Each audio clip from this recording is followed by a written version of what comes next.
I think he's the brightest, most wonderful person who has come across the starting line.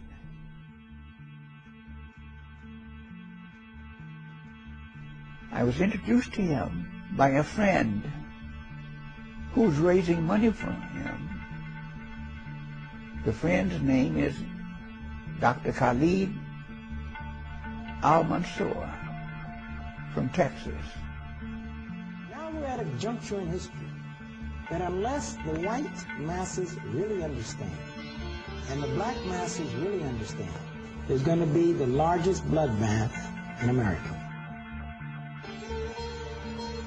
God cursed the black in the book of Genesis, and he had Noah do it for him. And he turned all the descendants of Ham black. And he said that they must serve white as punishment for the rest of their life.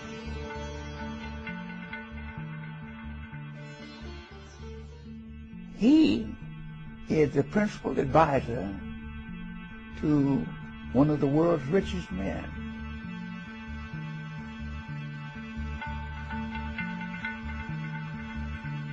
He told me about Obama, wrote to me about him, and his introduction was, there's a young man that has applied to Harvard. I know that you have a few friends left there. Would you please write a letter in support of him?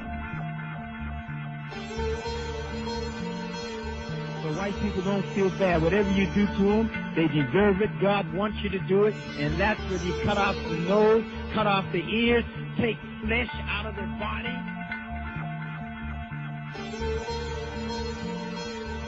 Don't worry, God wants you to do that.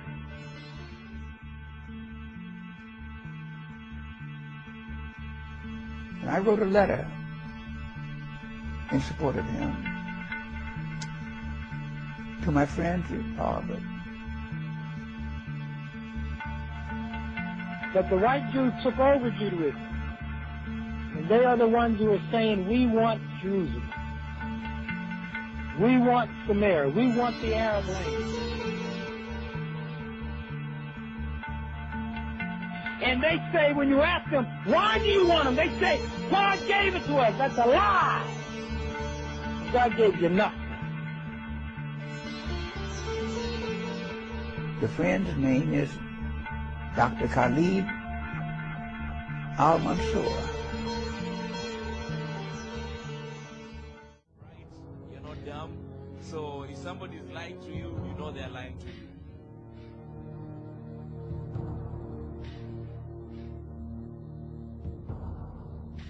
As Kenyans get ready to vote for president, questions are raised as to what they really want, change or continuity.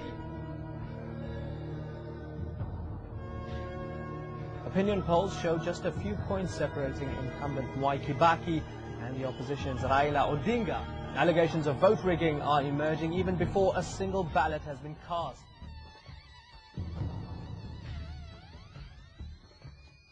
Honorable Mwai Kibaki, 4,584,721.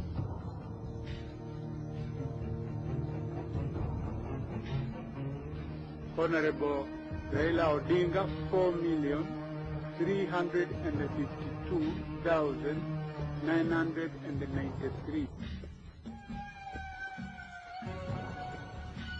This means Honorable Mwai Kibaki is the winner.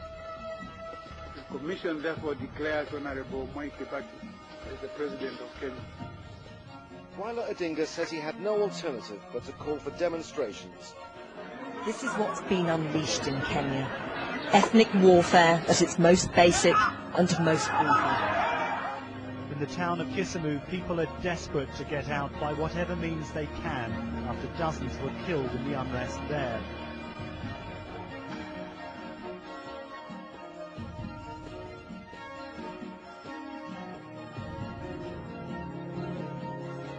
Party officials say the mediation effort has been derailed by a president who was illegally elected. The rest of the world is looking on with concern. This was a once stable country, and Harry Smith has more on the violence. It should have been a sanctuary.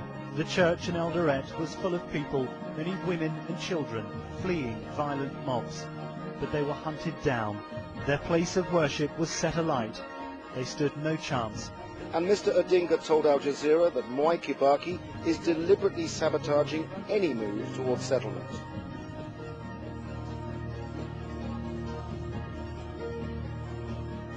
Until they are ready to come to the table, our people will continue to protest.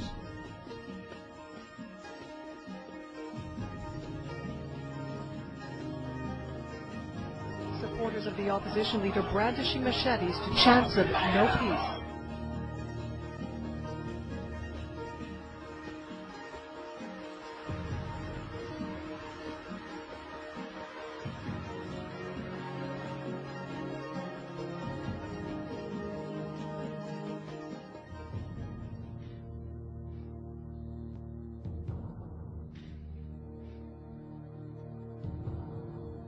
The flamboyant politician became popular with Kenya's poor by pledging to distribute the country's wealth more evenly.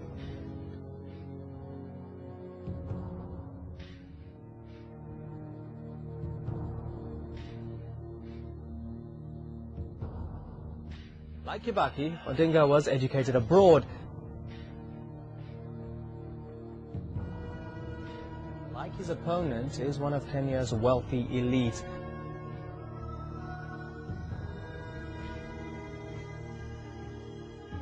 Odinga is campaigning as a champion of the poor while promising to defend the underprivileged.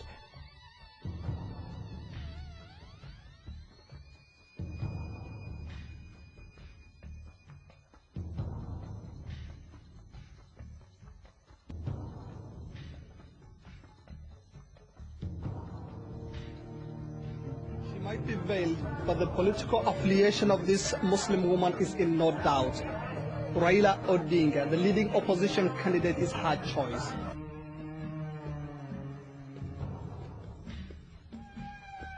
After many years of remaining in the political doldrums, Kenyan Muslims have finally found their voice.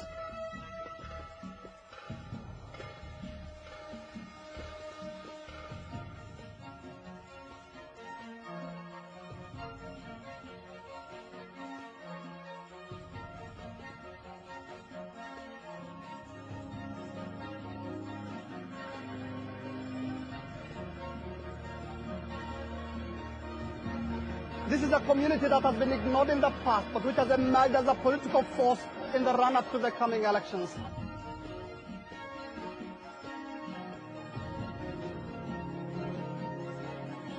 Kenyan Muslims also complain of being targeted and harassed by the government in its so-called anti-terror swoops.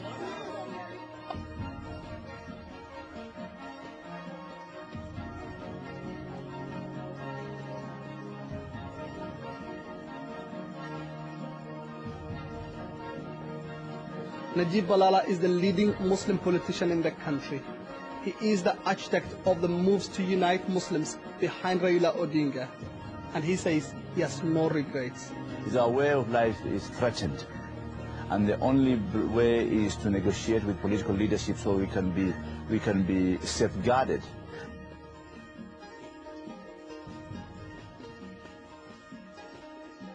One man is trying to become the next American president. The other is hoping for Kenya's top job. But both, it seems, are related. Odinga says they're cousins, descended from the same Luo tribe.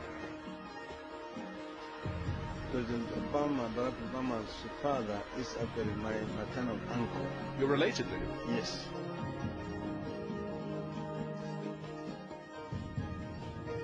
Odinga's been at Obama's elbow here fairly often and is a member of the Obama family's Luo tribe.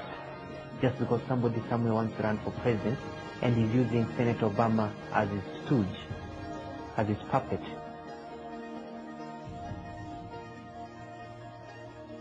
Obama is still today involved in the politics in Kenya, supporting Odinga, another radical socialist, running for president as recently as December 2007 with Obama supporting him, despite Odinga signing a memorandum of understanding with radical Islamicists in Kenya.